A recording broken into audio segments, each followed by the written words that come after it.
Welcome. In the last session, I completed up to kingdom plantae. So in this session, I'm going to discuss briefly about kingdom Animalia, and then we will also see about viruses. So let's begin this session with kingdom Animalia.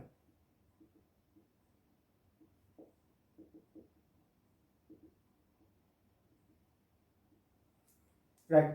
So here, the kingdom Animalia, it includes all heterotrophic, multicellular, eukaryotic organisms.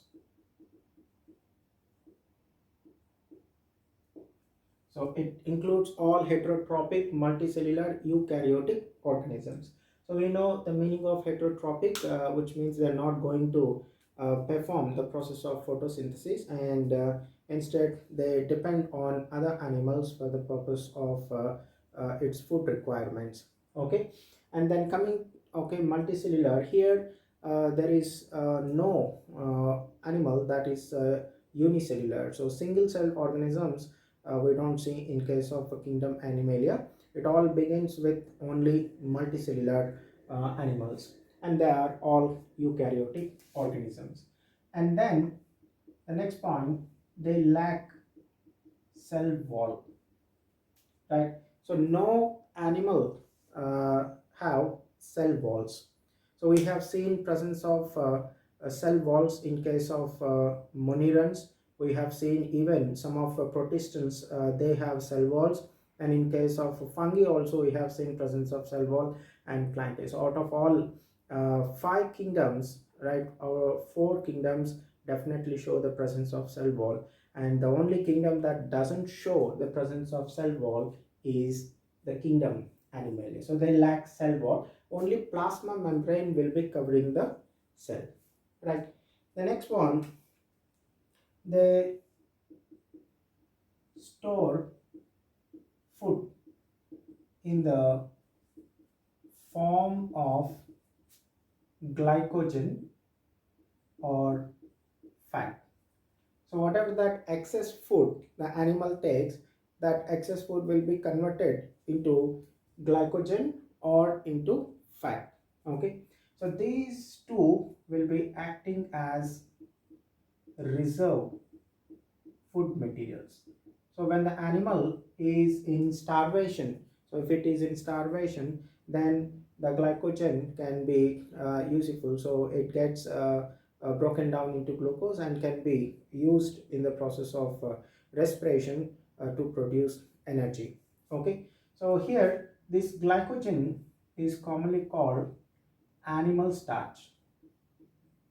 So it's commonly called animal starch because the reserve food material in case of plants is starch, and in case of animals, as we have seen here, it is glycogen or fat, and this glycogen they have called it, okay, animal starch.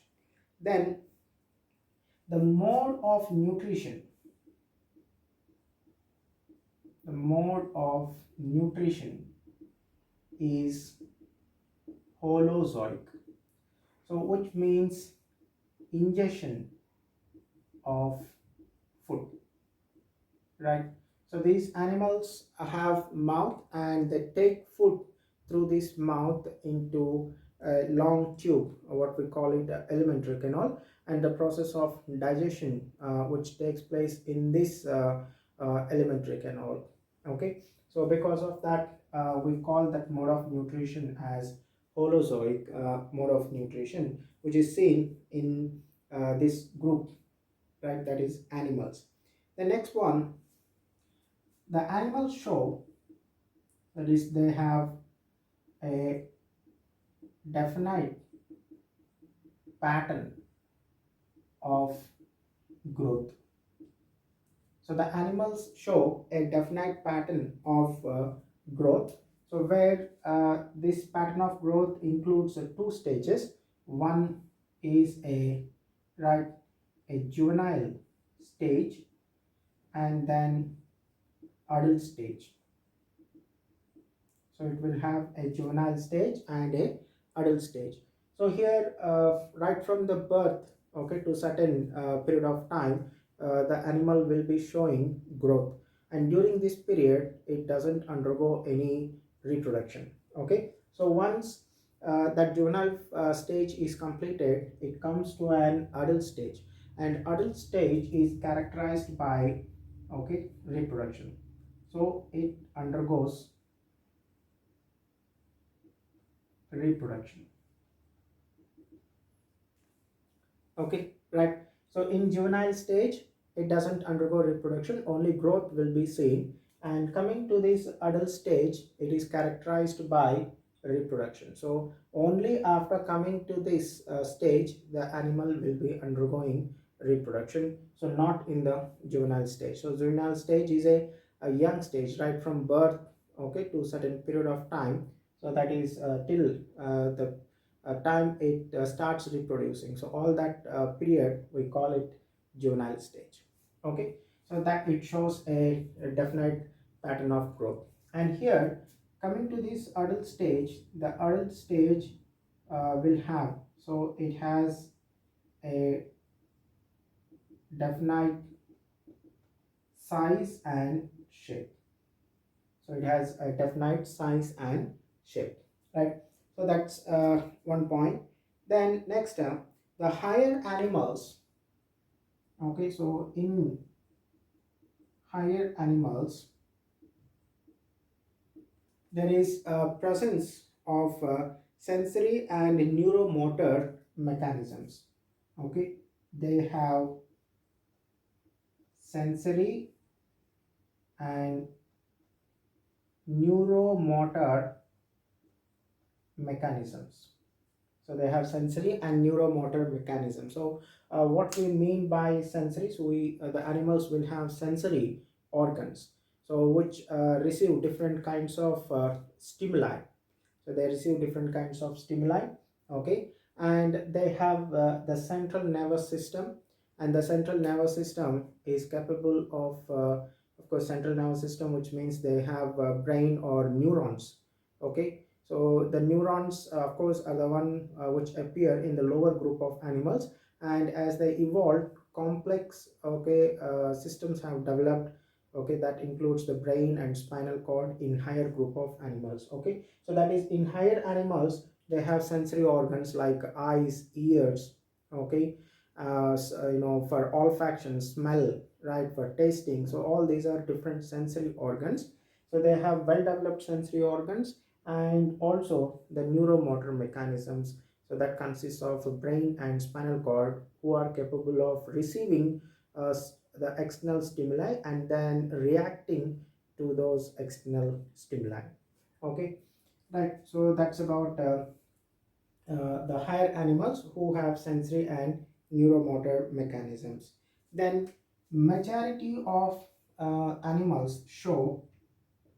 majority of animals show locomotion. Of course, a few may not be showing locomotion, but majority of animals, they move from place to place in search of food, okay, shelter, or for the purpose of reproduction. Okay, so they move to different locations and they show the presence of right movement. I mean locomotion. So next, coming to reproduction, so they show, right, sexual reproduction. So of course there are lower group of animals who show asexual mode of reproduction also. Okay, but as the higher group of animals come, so only we will see sexual mode of reproduction. There is no asexual mode of reproduction. Okay, so I'm telling it again, lower group of animals will show both sexual mode of reproduction as well as asexual mode of reproduction.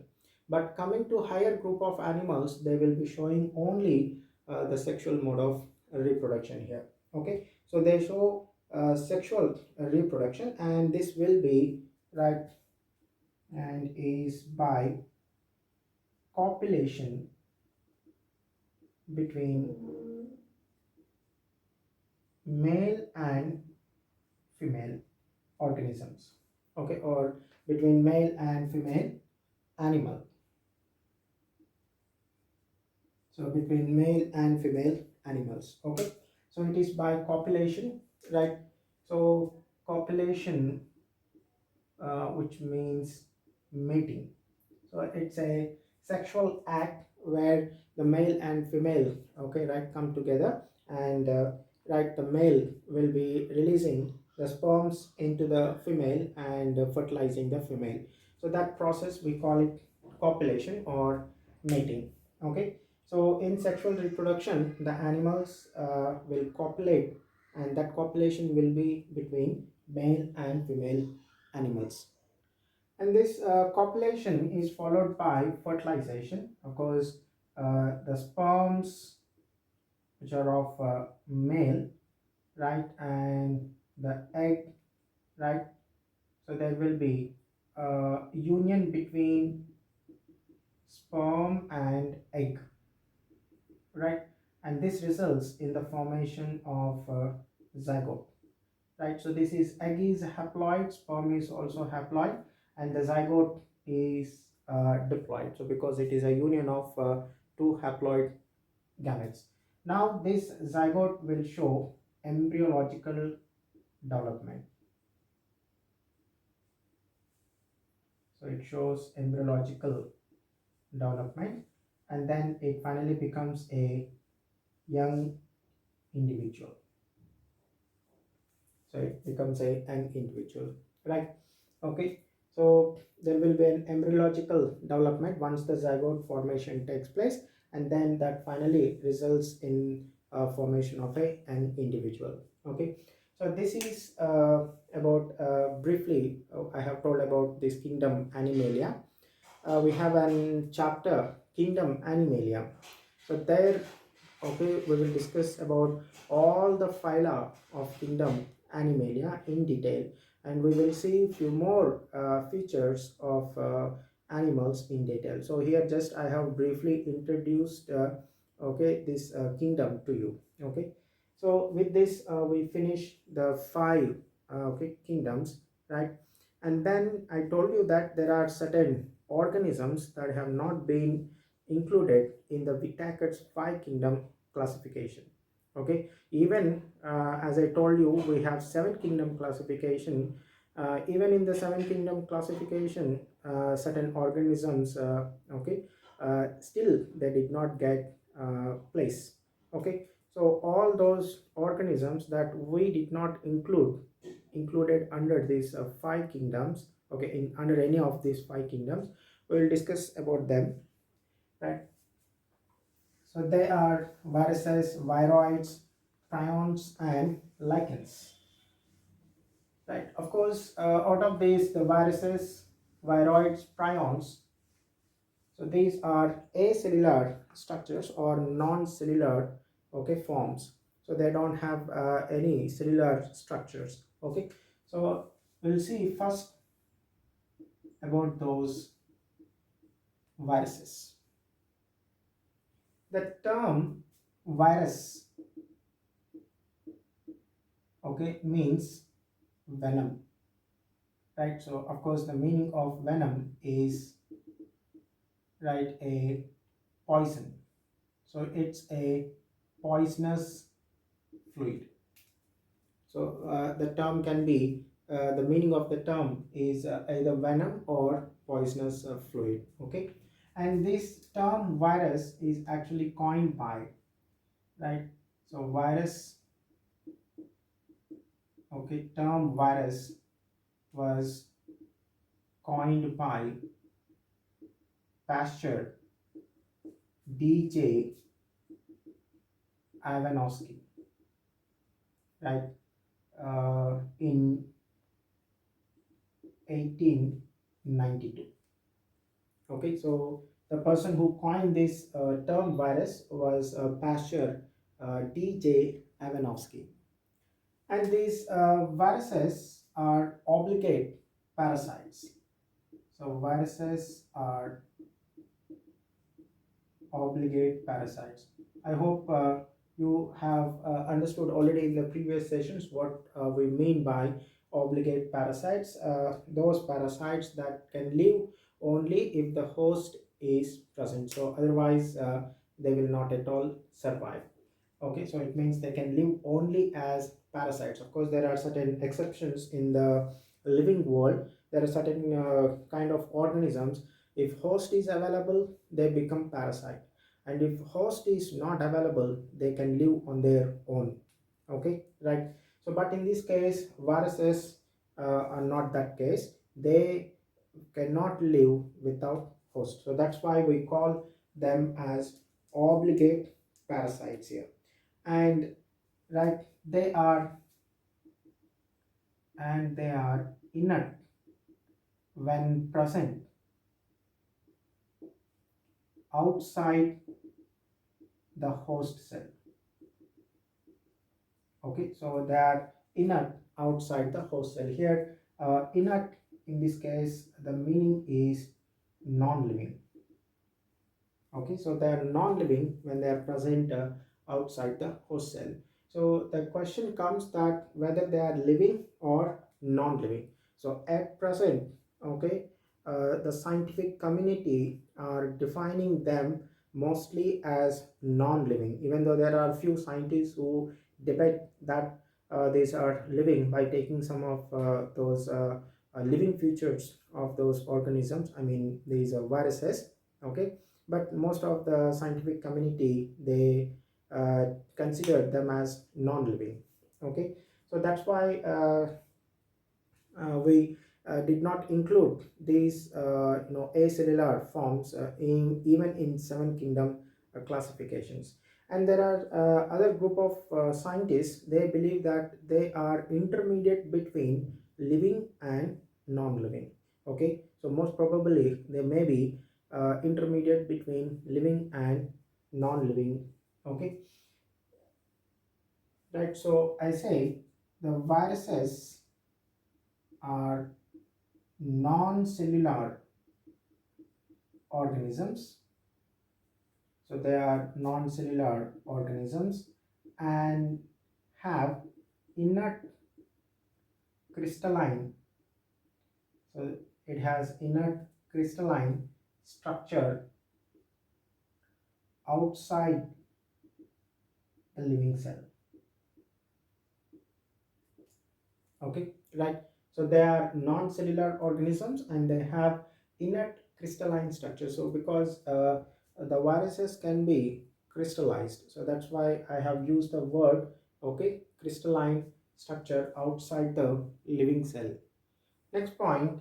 So here the viruses are smaller than bacteria.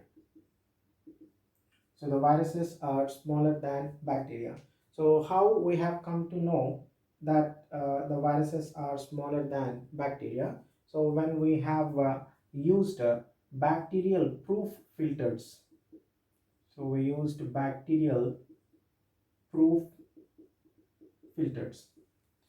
So when we use these bacterial proof filters, okay, the viruses were able to pass through these bacterial proof filters. Okay, so viruses were, okay, so these bacteria, I mean the viruses were able to pass through the bacterial filters. Okay, so when they pass through these bacterial filters, we come to know that, okay, they are smaller than the bacteria. So viruses are smaller than bacteria, right? So next here, Ivanovsky, he recognized, okay, so Ivanovsky, he recognized okay, certain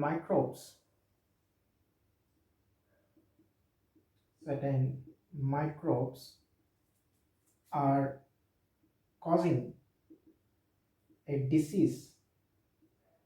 So they are causing a disease called, so they are causing a disease called, okay, mosaic, okay, disease of tobacco.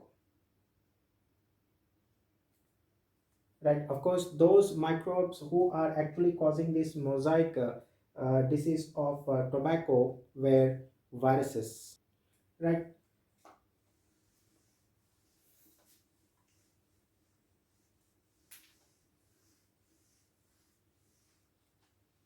Okay, so here we'll see next, a person MW Bergerinek, right, in 1898. So he conducted an experiment, okay, a small experiment. So where he has taken, right, extract from these infected tobacco plants. So he collected, okay, an extract. So of course this extract is a fluid. So he collected, right, an extract from infected tobacco plants. So infected tobacco plants. And what he did is he applied this extract, he applied, okay, so this extract to healthy plants. He extracted this, okay, he applied this extract to the healthy plants. And what he observed is that these healthy plants, they started to show the infection. They started to show the infection. Okay, so of course we know that this in the tobacco plants, it is the mosaic disease, okay, of tobacco plants. So this mosaic disease of tobacco plants is caused by a virus, and it is called tobacco mosaic virus. So in short we call it TMV, right? So when he has taken the extract, so that extract is a fluid from these infected tobacco plants, and he applied it to healthy tobacco plants. So what he observed, that those healthy tobacco plants also started to show the disease, the mosaic disease. Okay, right? And with this he told that, okay, that fluid, so whatever that fluid he collected, okay, he told that fluid as contagium vivum fluidum. Okay, so he called that fluid as contagium vivum fluidum. Okay, so in his language. So what is the meaning of this contagium vivum fluidum? So here contagium, which means infectious, vivum, which means living, and fluidum, which means fluid. Okay, so the meaning of this contagium vivum fluidum is simply infectious living fluid. So it stands for infectious living fluid, right? So that was told by MW Bejernik, right? Later, right, and another person, okay, so and another person named W.M. Stanley, okay, W.M. Stanley, in 1935, okay, he showed that,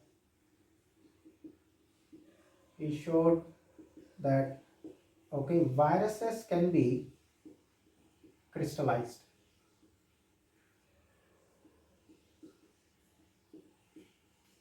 Okay, so of course we know that the crystalline property is the property of non-living objects, and these viruses, okay, are can be crystallized just like non-living.